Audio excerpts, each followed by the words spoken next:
વાત કરીએ ગાંધીનગરની તો પાટનગર ગાંધીનગરમાં આખરી ગરમીથી લોકો ત્રસ્ત થઈ ગયા છે। ગરમીમાં તાપમાનનો પારો 42 ડિગ્રીને પાર પહોંચી ગયો છે। ગાંધીનગરમાં કાળઝાળ ગરમીને કારણે રસ્તા સુમસામ બની ગયા છે અને અસહ્ય ઉકળાટ વચ્ચે લોકોએ બહાર નીકળવાનું ટાળ્યું છે। ગરમીથી બચવા લોકોએ ઠંડા પીણાનો સહારો લીધો।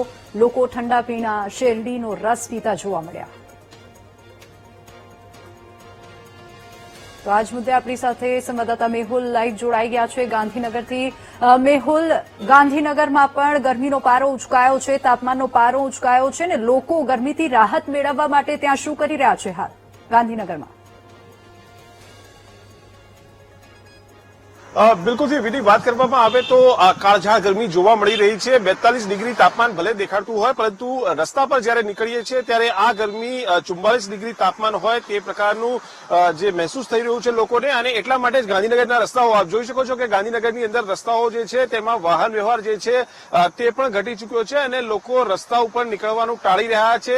ગરમીની સાથે ઉકળાટ છે તે પણ જોવા મળી રહ્યો છે અને આ ઉકળાટની વચ્ચે ગરમીથી રાહત મેળવવા લોકો જે રાહદારીઓ અહીંયાથી નીકળી રહ્યા છે તે શેરડીના રસનો સહારો લઈ રહ્યા છે। પરંપરાગત આપણું પીણું છે કે જેને લઈ રહ્યા છે। આમ તો સામાન્ય રીતે ગરમીમાંથી રાહત મેળવવા લોકો ઘરમાંથી બહાર નીકળવાનું ટાળી રહ્યા છે, પરંતુ અત્યારે જે ગરમીની સ્થિતિ છે તેને જોતા લોકો જે છે જેને બહાર નીકળવું ખૂબ જ જરૂરી છે તેવા લોકો નીકળી રહ્યા છે અને ગરમીમાંથી રાહત મેળવવા શેરડીનો રસ પી રહ્યા છે। શું કહેશો, જે પ્રમાણે ગરમી પડી રહી છે અને ખૂબ આકરી ગરમી છે, હજુ મે મહિનાનો પ્રથમ સપ્તાહ છે અને ગરમી ખૂબ પડી રહી છે, રાહત મેળવવા માટે લોકો અહીંયા આવી રહ્યા છે? તો અત્યારે આ ગરમી જોતા એવું લાગે છે કે જરૂરત વગર કામથી બહાર નીકળવું નહીં। જેને બહુ સખત જરૂરત છે કામની, જેને બહાર આવ્યા વગર છૂટકો નથી તે જ બહાર નીકળે, કેમ કે અત્યારે રસ્તાઓ પણ ફૂલ ગરમી અને બહાર બહુ જ ગરમી છે। એટલે લોકો શેરડીનો રસ પણ પીવે છે, છાશ જેવું પીવે છે તથા કોલ્ડ ડ્રિંક પીને પોતાની ગરમી મટાવે છે।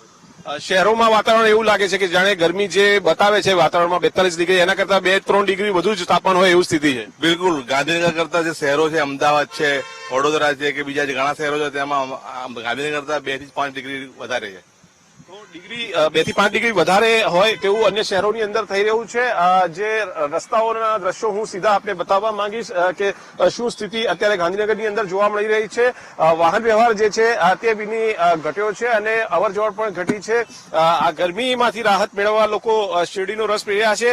મહત્વપૂર્ણ છે કે હજુ પણ હવામાન વિભાગનું કહેવું છે 2 દિવસ હજુ પણ ગરમી જે છે તે રાજ્યની અંદર 40 ડિગ્રીથી વધુ તાપમાન રહેશે। કેટલાક વિસ્તારોની અંદર 40 ડિગ્રી તાપમાનની સાથે સાથે ઉકળાટ પણ જોવા મળશે, કારણ કે દરિયા કિનારાના જે વિસ્તારો છે ત્યાં આ સ્થિતિ બની રહેવાની છે। હવામાન નિષ્ણાત અંબાલાલ પટેલ સાથે આપણે આજે સવારે જે વાતચીત કરી તેમનું કહેવું છે કે આવતા સપ્તાહે આ ગરમીમાંથી આંશિક રાહત જે છે તે મળશે, કારણ કે રાજ્યમાં વાતાવરણ જે છે તે પલટો આવવાનો છે। પશ્ચિમી વિક્ષેપ જે છે તે હળવો જોવા મળશે અને આ પશ્ચિમી વિક્ષેપના કારણે કેટલાક વિસ્તારોની અંદર વરસાદ પણ આવી શકે છે।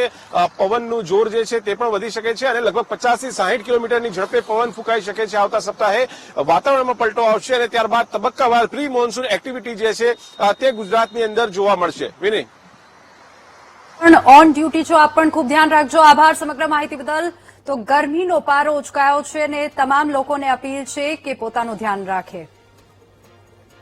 તો ગુજરાતમાં કાળઝાળ ગરમીનો પ્રકોપ વધ્યો છે અને પાટનગરમાં આકરા તાપમાં લોકો શેકાઈ રહ્યા છે। લોકો ઠંડા પીણાનો સહારો લઈ રહ્યા છે અને બને તેટલું ઘરથી બહાર નીકળવાનું ટાળે છે, પરંતુ જો કામ હોય તો કામ માટે લોકોને ઘરથી બહાર નીકળવું પડે છે અને તેવામાં લોકો ઠંડા પીણાનો સહારો લેતા ત્યાં જોવા મળી રહ્યા છે। અમદાવાદ, રાજકોટ, વડોદરા, ગાંધીનગર તમામ જગ્યાએ જે તાપમાનનો પારો છે તે 43 ડિગ્રી સુધી પહોંચી ગયો છે।